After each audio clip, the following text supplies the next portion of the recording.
subscribe to my YouTube channel and press the bell icon. Please subscribe.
শুনিবলৈ পাইছো গুৰু ৰাজ ভিতৰাতকৈ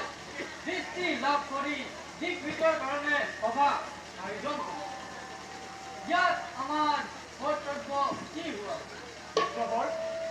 যদি আমাৰ ৰাজ্য আক্ৰমণ কৰে তেনেহ'লে কেৰল ভিতৰত আমিও সেই আক্ৰমণৰ প্ৰতিৰোধ কৰিব লাগিব তাৰ বাবে যে আমাৰ ধনবল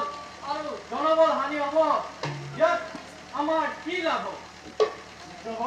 ইয়াত লাভ লোকচানৰ প্ৰশ্ন নাই শত্ৰুভাৱে আৰু মিত্ৰভাৱে ব্যৱহাৰ কৰাই আমাৰ সকলোৰে কৰ্তব্য আমাৰ বিচাৰ মতে এই দিগ্বিজয় উদ্দেশ্য নিশ্চয় পৃথিৱীৰ অশান্তি উদ্ধাৰৰ কাৰণে নিৰ্ধাৰিত হৈছে মাত্ৰ আমি সময়ত সহায়হে কৰিব লাগে আমি এতিয়া ভিতৰ ৰাষ্ট্ৰৰ আগমনলৈ অপেক্ষা কৰা এতিয়া বল মিত্ৰ আমি নিজ কৰ্মত সমগ্ৰ